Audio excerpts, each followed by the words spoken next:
Hello, everybody, and thank you for joining me today. It's Allan Laboucan with the Rocks and Stocks News website. Today we got a special guest for our interview, which is Ewan Downie from i-80 Gold. They just had some excellent results out from their Ruby Hill project that just keeps on giving up great results.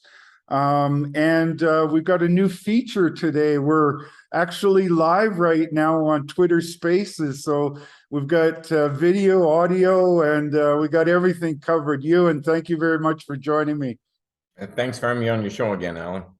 Well, I like your picture in the background there. Tell everybody a little bit about what we're looking at.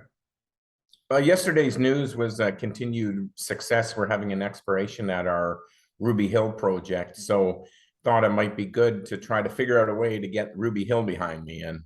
So we have that, and it's really the project that's really becoming our company's flagship asset based on our continued success we're having actually in multiple areas on the property. Now that's called the Archimedes pit, right, Ewan? Yeah, that was the discovery that Homestake made, and then was subsequently Barrick took over Homestake, and they mined this pit until in the early 2000s when they had the pit wall failure, and then they just sold it. But really is a property that had been highly underexplored.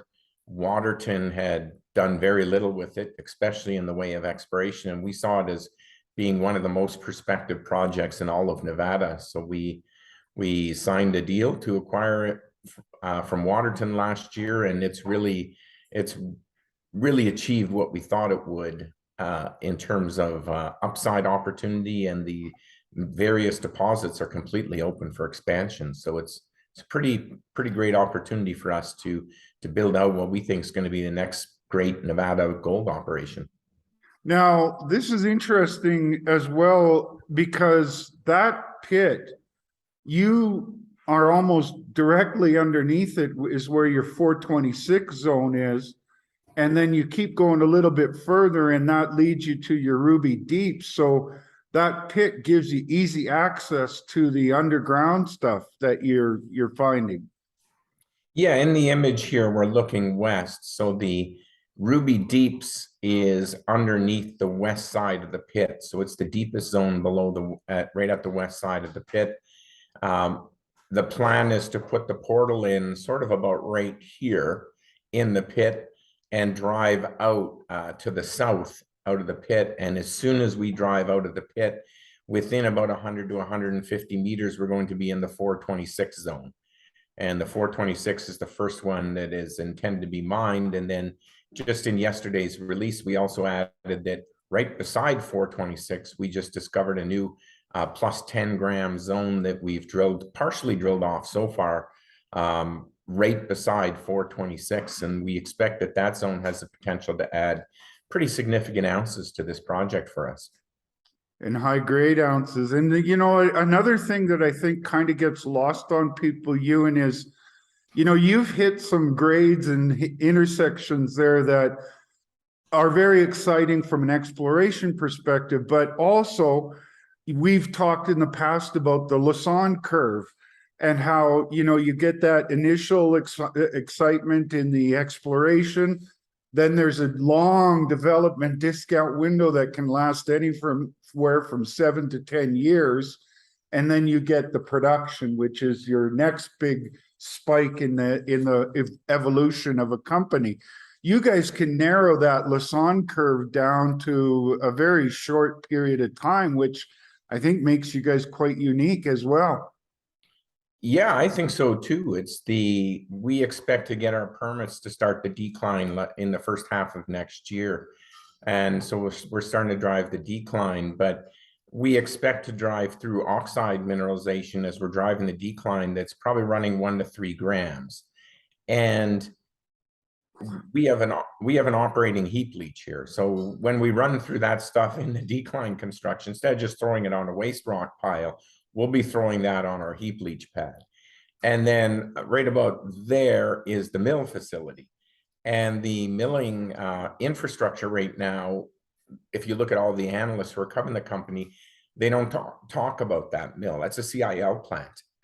And the more oxide material, like the 007 zone that we discover and delineate here, the better potential it is that we start up that plant again. So we're currently doing a study on that restart, and conceivably that plant could be running by this time next year. So we're looking to fast track the development of this. And another thing I think I should point out is yesterday's release had our drill results up to, I believe, is hole 19. We're currently drilling hole 60 something. So Wow. there's more than 40 holes that we've drilled into either 007 target, the recent Hilltop discovery, that very high grade CRD polymetallic discovery that we made at the south side of the pit. We're also continuing to expand Ruby Deeps along strike, both to the north and the south.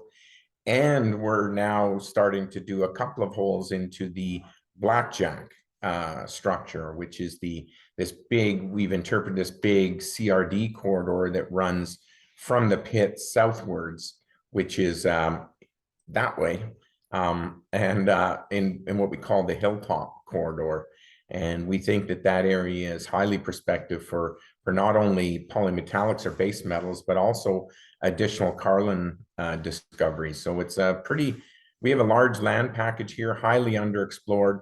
Pretty much all of the exploration that's been done here has been done on the pit or immediately surrounding the pit. And even if you look at our drilling, we're still pretty close to the pit. So the upside opportunity, in my opinion, here at Ruby Hill is I think Justin Chan at Sprott yesterday said that this project's a monster. And I think that's truly the way I'm looking at it, is it has the potential to be the monster in our portfolio. Well, and I don't think that is wishful thinking, Ewan. The old truth machine has been speaking for you yesterday, you guys.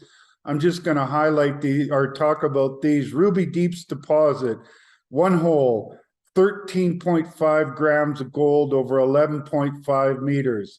Another hole, 13.4 grams over 6 meters.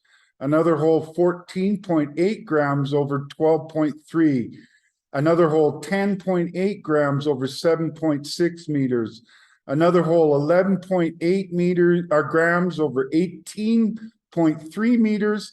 And then another 11.9 grams over 16.8 meters. Then you got the new discovery at the 007 zone, 10.5 grams per ton gold over 11 meters.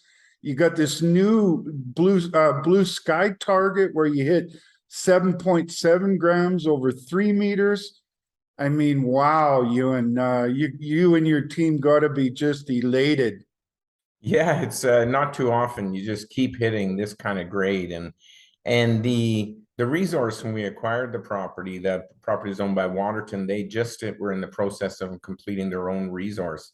And for the 426 and Ruby Deeps, they had a grade, and that's the one we published, the 43101 study, of just 6 grams. But if you look at our drilling consistently from the holes we drilled in 21 and now our 20 holes essentially that we've released so far this year, we're consistently getting grades of 50 to 100% higher than the resource grade. So when we complete this program this year, early next year, we're expecting to do a resource update.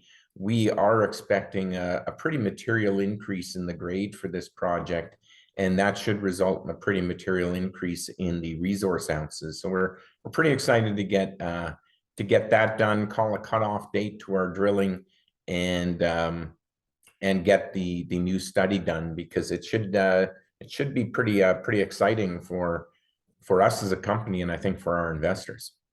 You and I have talked offline and on the show in the past about the importance of continuity of high grade in a mine.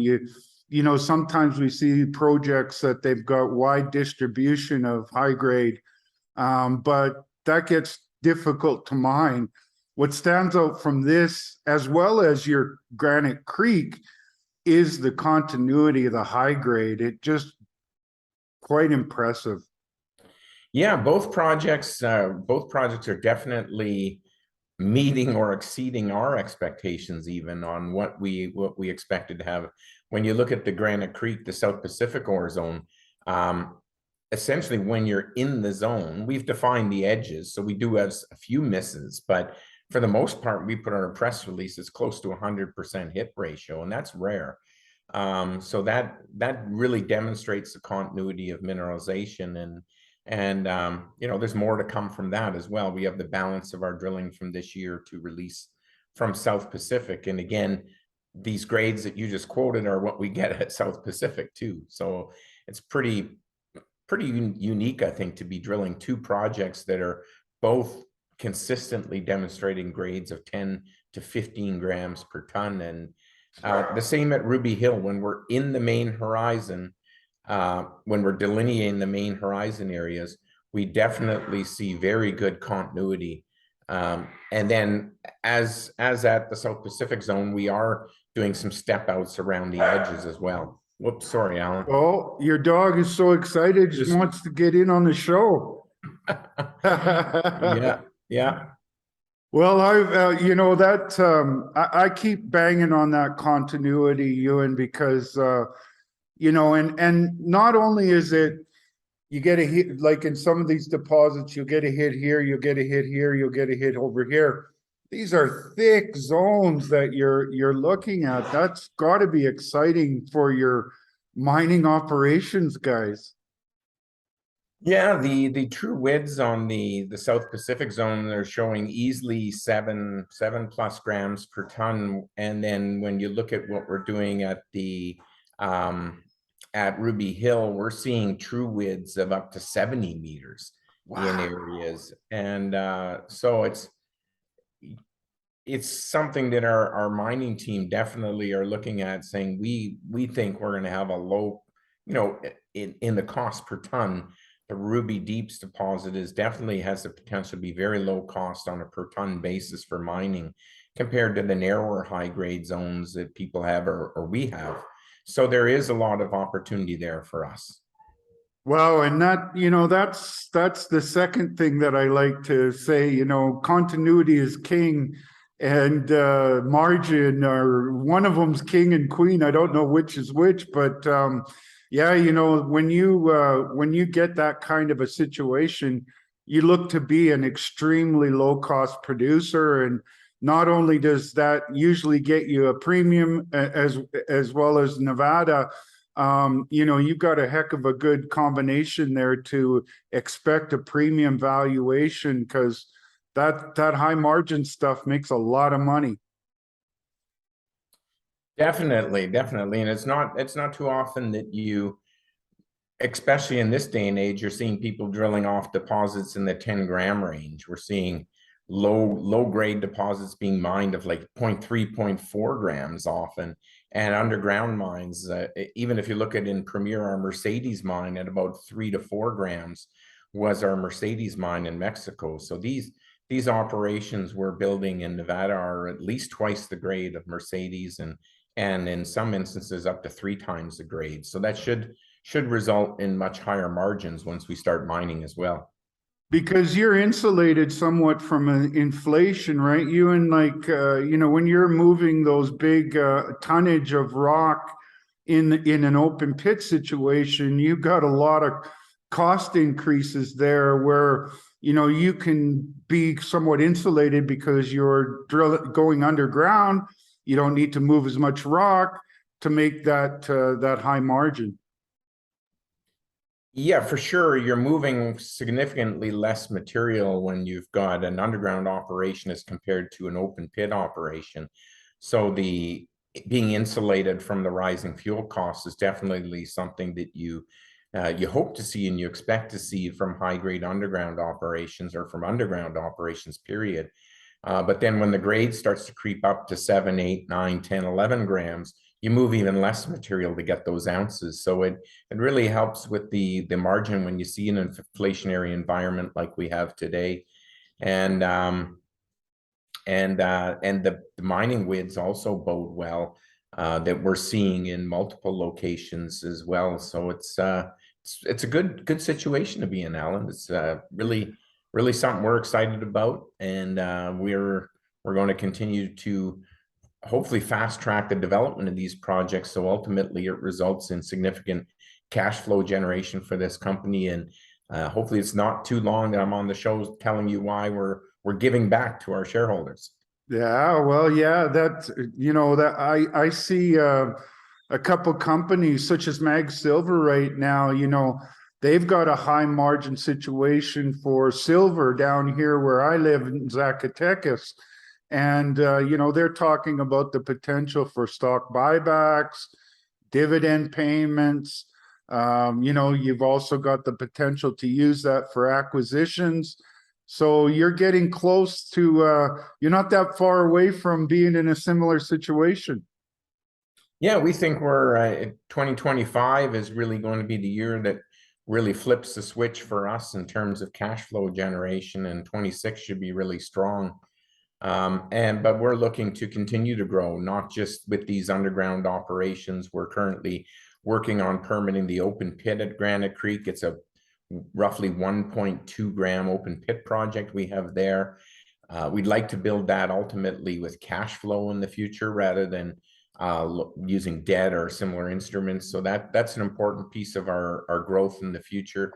We're drilling off the CRD discovery. You know, we talk about Mag Silver. We're drilling off a CRD here at Ruby Hill that has very good grades. I'd say so far rivals what Mag Silver has at their project, and we continue to drill that out. Ultimately, we'd like to convert our mill at Ruby Hill to a base metal mill and become a bit of a diversified producer with the base metals. And we'd like to build that with cash flow. So we see that we have a significant opportunity to build a mid-tier producer, maybe even a large mid-tier towards what we hope will eventually be considered one of the large producers in the market. And we can do it all within our current project portfolio, organic growth profile, so to speak. Well, you know, I really see that i-80 is on a tremendous growth path to being quite a large gold producer.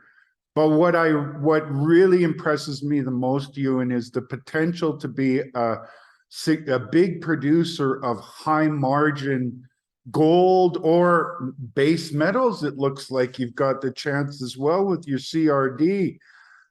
You know, that's what I'll be banging the drum on. You know, i-80 is not just going to be a big producer, but a high margin producer.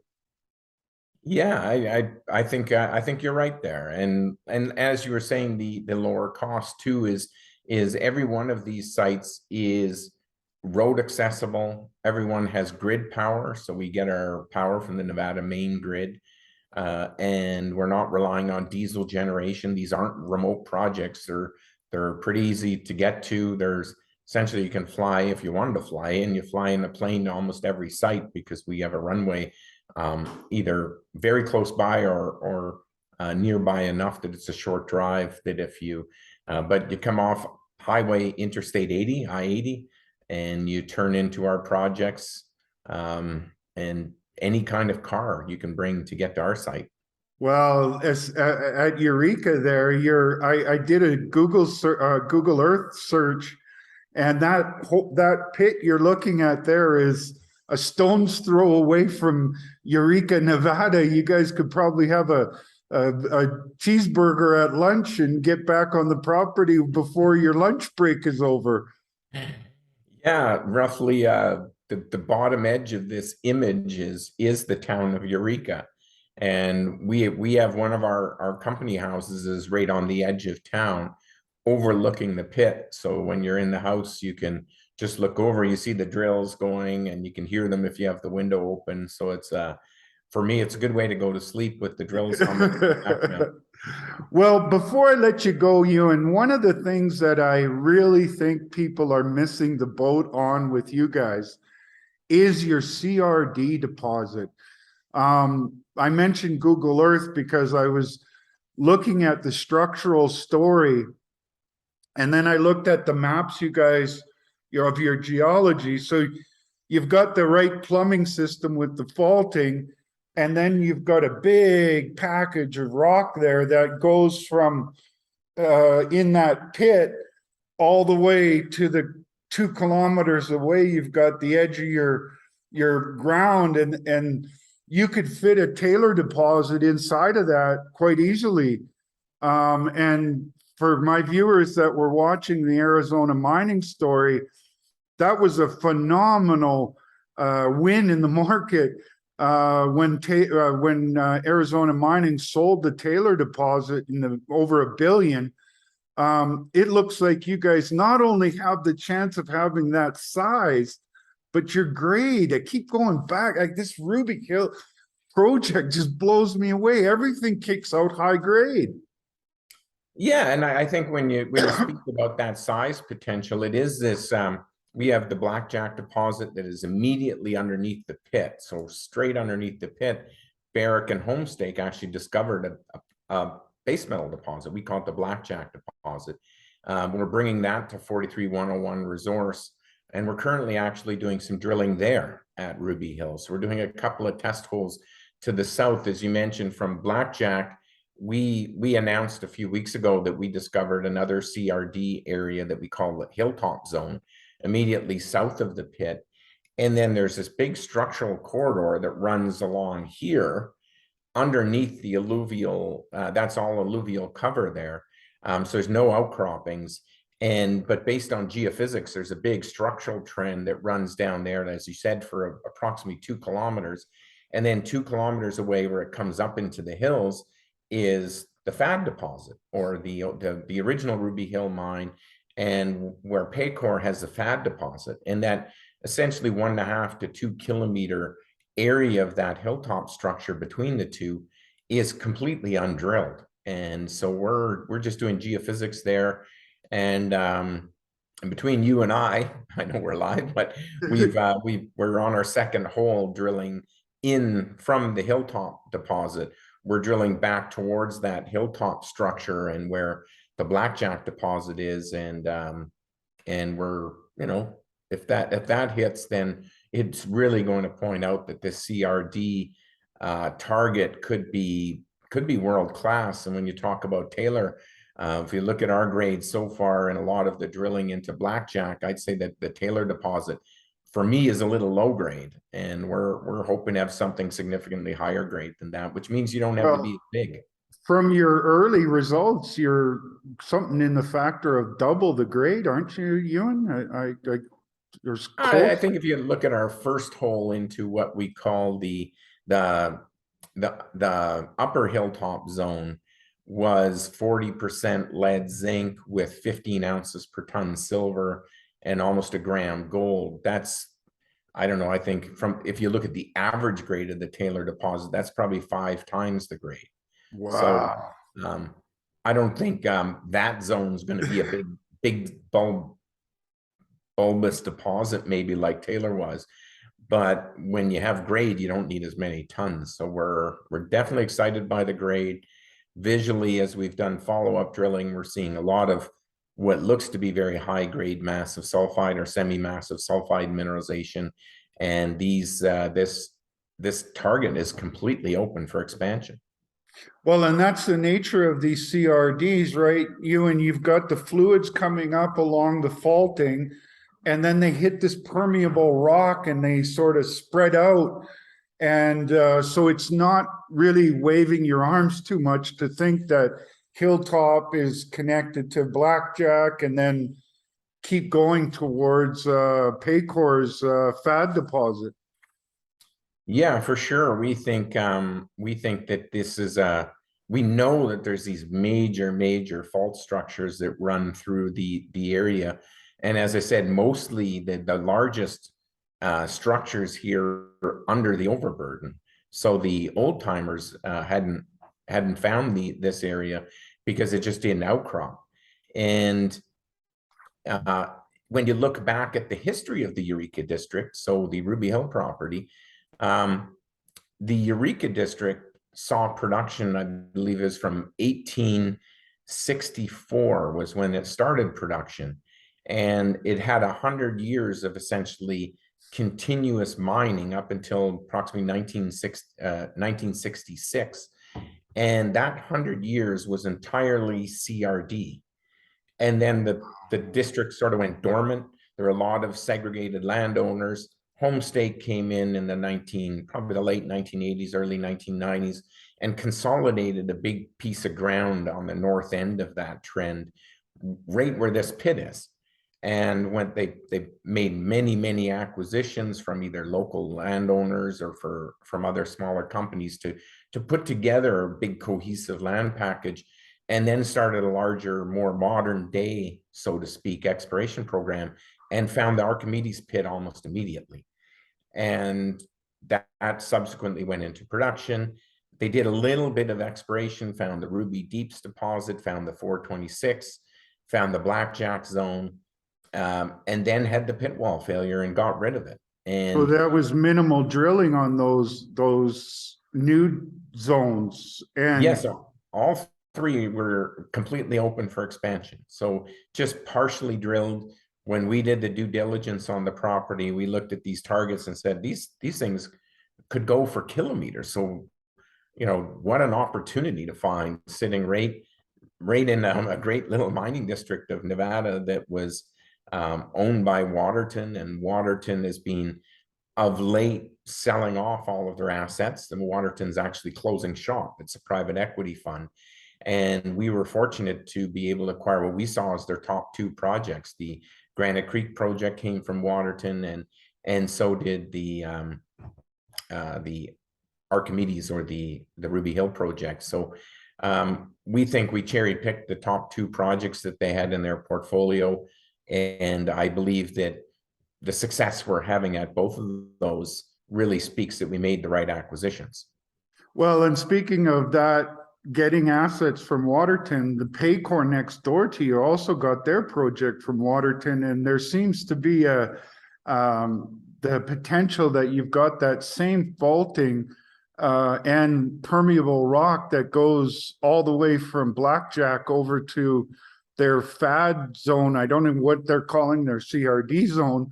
And another thing I was going to ask you, Ewan, they're on a mountain, right? And at the horizon of their CRD, how is that is that similar to where you guys, the level you guys are hitting it at?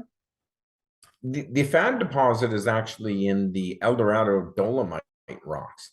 And where we're drilling, the Eldorado Dolomites would be another, say, 1,000 feet down. So we haven't even really tested that structure in Ruby Hill. So we think at depth, we have yet another target to drill below the hilltop and the Blackjack deposits for continuous or continuity of mineralization in other rock types. So that's, and as you move south, which is towards Paycore's ground, the geology sort of trends up. So it's flat-lying structures, but coming up. So they're a bit at the same depths. They've already drilled through the rocks that we're finding mineralization in, but those structures continue down south onto Golden Lake's ground, then further south onto Timberline's ground. So that structural trend is not just that 2 kilometers, it's really about a 6 to 8 kilometer structural trend. And the CRD mines occurred basically from where FAD is all the way to Timberline's ground historically. So there's 100 years of historic mining there. Timberline's having some pretty good success on a Carlin type target that they're drilling there, but I'm hoping that they in the future start to look a little more at some of the CRD potential at depth and along some of the major structures down to the south. Well, that's pretty exciting. You mentioned all those companies because they're all sponsors of my website. I got really excited about Ruby Deeps when you first made the announcement, and then you made me aware of all these other projects. And then I did my own homework and I looked on Google Earth, and you can see the faulting, the structures that run from Timberline beside Golden Lake through Paycore and through you guys. And that's the plumbing system for these all this great stuff you guys are hitting. Yeah, it's a major structural trend, and we I think historically a lot of mining companies, when they find something, are very secretive, whereas we are big cheerleaders of our neighbors. We recognize that, especially at this point, the amount of exploration we're doing, drilling at Buffalo Mountain, Granite Creek, and here at Ruby Hill, we're kind of maxed out on how much we can achieve right now as our size of a company. And but we'd really like to see, we believe the Eureka District is a real emerging gold and base metal district, or a reemergence of this historic district that's going on. And we're quite open to talking with our neighbors and giving them what we think are ideas of what they should be looking at on their property. And we're probably their biggest cheerleaders. We're a shareholder, our company's a shareholder of Paycore. And we hope that they find something really big, because we have the processing infrastructure, and that could help lead to future growth for us. And hopefully Golden Lake and Timberline discover and delineate significant deposits that will then augment our future, hopefully. So we are very big cheerleaders of our neighbors, and I always urge my geological team, or our company's, not mine, our company's geological team, to try to visit with them frequently, and talk to them about what we see, have them onto our site, show them the structures, the rocks that we're looking at, and help them out. Because if they're successful, hopefully that'll bring more attention to the district, make it a bigger play, so to speak, and for our growth in the future as a company, we're going to need to keep finding ounces. So if somebody's doing it next door, that's the second best thing from us doing it. Well, Ewan, one thing I've always been proud about my reports is that I've been able, fortunately, to find a lot of good stories when they're very early in their exploration. As soon as I saw those Ruby Deeps results, I got really excited. I think I was even almost speechless on when we talked about it on an interview. But now this will be the first time that I've ever been able to see 4 companies, and especially that look to be quite exciting in a region, and then that region being in Nevada is tremendously exciting. So I'm really happy, because with all you guys sponsoring my shows, I can do a ton of content and talk about this Eureka project over and over. Like when I talk about Paycore, I also talk about I-80, Golden Lake, Timberline. It's all one big story that I think is becoming one of the most important new areas of, well, not new, but areas of Nevada that are starting to see will see a lot of excitement. Yeah, and I think I'd say you're early to the game. You're one of the first ones who've really recognized this. The other one who's being a real cheerleader for this Eureka District of late is Quentin Hennig. And see, yes, he himself, he's a Newmont geologist from the Nevada, that has worked Nevada, very well respected in terms of Nevada geology, has a lot of knowledge there. And he's the other one, like yourself, who's been really starting to wave the flag for the Eureka District and talk about the various companies who are exploring there. And we are seeing the other companies having substantial success. Timberline's had some really good success in delineating a Carlin style zone. Golden Lake's had some good intercepts that they need to do a bit more work on, in my opinion, that could lead to something pretty significant. And Paycore is actively putting out very, very high grade polymetallic numbers out of their FAD deposit, and that looks like it's just getting bigger and bigger. So there's more and more excitement coming here, and hopefully in a year's time, this is one of the plays of the market, is who else is in the Eureka District. Well, I guess me and Quentin, by the way, they're putting out a lot of good content with Crescat as well. And, when things get a little challenging, a lot of companies pull in their horns, and the analysts, they pull in their horns as well. Yet there's a big audience out there, Ewan, that they want to hear stories. And I watch Crescat all the time. Every week they put out something. They're doing a great job, and it's nice to have Quentin banging the drum on this Eureka area as well. One day we'll have a bunch of people following us in the analyst community when things are when the vision that we see starts coming even truer than it is right now.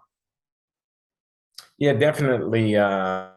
I think Quentin's going to be talking about Eureka tomorrow on the show at Crescat. So it's good to be 2 days in a row of Eureka getting talked about, and that's what we need to really raise awareness to what we're doing here. I think the area, the companies there, including ourselves, are still somewhat little known and overlooked. So the more people like you graciously have us on your show, the more we can get the word out and why we're so excited about these projects. And Well, now we really see that we're on the cusp of seeing what I think is going to be an exploding gold price. So no better time to be looking at what companies are in the right areas and having the right success.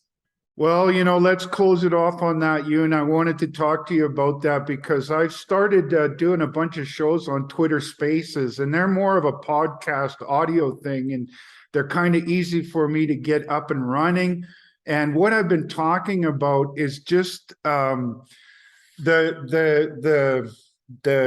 a crack in the system. The Bank of England has announced that they're going to be doing unlimited stimulus. The Bank of Australia just announced that instead they've cut their interest rate down to 1/4 point in their last meeting. You've got the commercial banks, Credit Suisse, UBS, Deutsche Bank. These are all interconnected, and I think that what they lead to is that the Federal Reserve is going to get close to pivoting. And I think that pivot's going to be that at their next meeting, they maybe only raise 1/2 or 1/4 point, a percent. And that will be perceived as the pivot. And I think it will put pressure on the US dollar, which has basically been what's holding gold back. This whole year, the US dollar's been going like this, and stocks have been going like this. And gold is actually hanging in there pretty good. But if that US dollar starts coming down, gold's taken off. Do you see things in a similar fashion?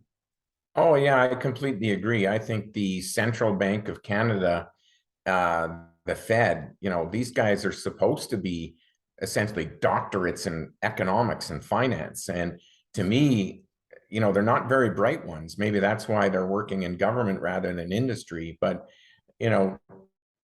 they start coming out saying, oh, there's no inflation, or we're going to help create inflation, then a little bit of inflation. Oh, it's going to be transitionary. When you shut off the oil wells like Canada and the US has done, what do you expect? Like every good that moves across the country, your groceries, and these guys, stop cutting out the fossil fuels till we have a solution. We don't have one. And so that's just automatically going to make things more and more expensive. And then look at Canada as an example. Our government just tripled the carbon tax. Like, how does that make sense in an inflationary environment? So I'm totally with you. And now they've gone way too far the other way. It's because they think that maybe inflation was created out of something else. It's partially because they're excessive money printing that they had over years. But now it's like, what do? Raise the interest rate to stop it? Well, one, the inflationary environment is partially because of the disruption in fuel supply around the world, including with what's going on with Russia and Ukraine. That's creating this inflation, not necessarily the interest rates that's going to fix it. All they're doing is giving the market a double whammy by hammering the market with these interest rates. So I think it's quickly showing that the Bank of Canada and the Fed are wrong with this excessive hikes in interest rate to try to stop things. It's not working, and they're going to have to do something to stimulate the economy again. So I'm 100% with you that they're going to have to start saying, instead of a 1% increase, well, maybe we're going to do 1/2 or 1/4. So they're going to back off, and then they're probably going to reverse. And that's a perfect environment for what our commodities are going to achieve. And when we see accelerating growth in the world, and hopefully China again, base metal prices are going to take off. Gold is going to be talked about. You know, what's your piece of paper worth? It's, you know, worth less and less. And if you're trading in Canadian dollars or euros, or the pound, which has gotten obliterated against the US dollar, that's just exasperating the inflation. So, you You know, I'm would have no been a lot better off holding gold than the pound for way your better. purchasing, Way you better. And know? a lot of currencies, even though the gold price in US dollars has been coming down, a lot of currencies, the gold price is actually going up. And that's something that the mainstream media never talks about, or CNBC. You're never going to hear them talk about, look at gold's running in all currencies except the US dollar. So gold's doing what it's supposed to do, and I think it's only going to do better in the future. And I'm no PhD economist, but I think I could probably run the Bank of Canada better than the current Bank of Canada Well, is. it's like they ignore some of the most important factors. Just yesterday, the Fed Daily, he was saying that, they can't do anything about the housing situation. Yeah, no, no, no, no kidding. And right now, the report out was that the mortgage implications are down to a 25-year low. And if you can't see that that's going to be the result of raising interest rates from zero, virtually zero, and moving it up, and it's not going to affect the housing market. I mean, what are they looking at? Sometimes I think it's more about PR than it is about actual economics.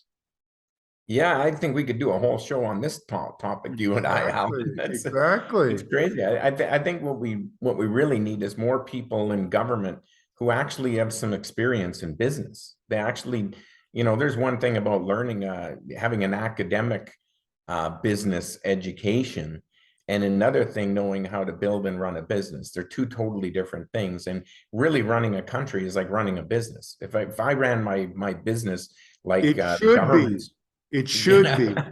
If I ran my companies like the government runs the country, well, they'd all be bankrupt and I'd be out of business. So Well, there's speaking of bankrupt, $31 trillion the US debt is at now.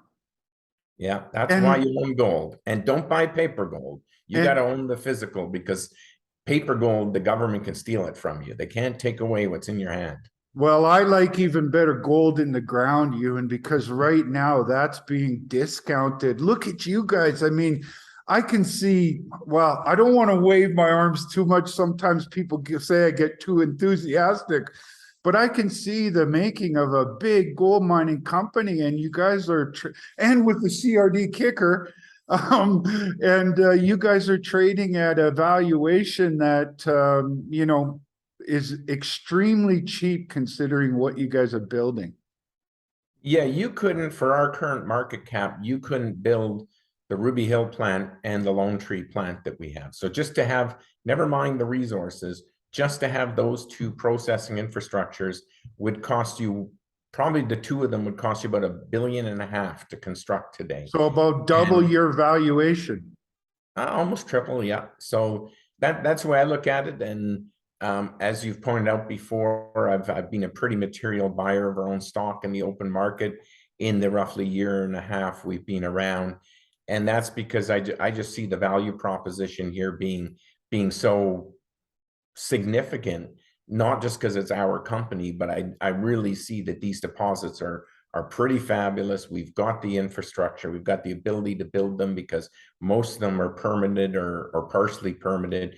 We already have the power, the roads, most of the infrastructure is there. So it's a really unique opportunity. And I keep having these shows and thinking I better go in the market and buy a little more. Well, I always like that's what my shows result in, that even the management gets more excited that they want to be owning more of their own company. Ewan, you've been very gracious for your time. I imagine your phone is ringing off the hook with analysts wanting to talk to you. So any closing notes, or I'll close off? Oh, I think that thanks for having me on. I think you do a great job on your show, and I'm looking forward to being on hopefully in the next week or two as we continue to deliver news or put out the results of what we spent a lot of money on here in the first 3 quarters of the year. And that's using the truth machine to demonstrate the significant upside of these projects. Okay, Ewan, I'm going to close it off. We can have a chat at the other end. So there you go, folks. In i-80 Gold, I think it's very clear that they're building a big gold mining company that also will have high margins. And when you're looking at margins, the balance sheet doesn't really care where that comes from. And so that brings in the story of their CRD discovery that potentially could add a lot to their balance sheet as well. I just think that I've said it before that I see i-80 as very similar to early in my career in the 1990s when I saw the growth of Barrick Gold. I think that they're on that same kind of curve, you know, and companies that build into that size are usually valued in the multi-billions of dollars. And in i-80, you have a company that's a little over $500 million. So I see this as a cornerstone holding for investors that want to be exposed to gold. And I think it's the kind of company that you can own for a very long time. There's not many of those in the gold exploration and development business, but I think you can own this and watch your stock, your value, your portfolio grow with this as a cornerstone asset. And so, as always, my shows are for information purposes only. Speak with your financial advisors and really do your homework. Ewan has been really kind with his time on our YouTube interviews. Go to my Rocks and Stocks News on YouTube and you can find a bunch of the interviews. Every time they have good news out, Ewan and I do an interview and we dig deep into that news. And I keep looking at Ewan and that pit. That pit is very exciting because it gives them access to the high grade and narrows that Lassonde curve. So I could keep talking about i-80 for a long time. I'm going to close it off and thank you very much for joining us. And everybody have a great day and look forward to our next interview with Ewan. Talk to you soon.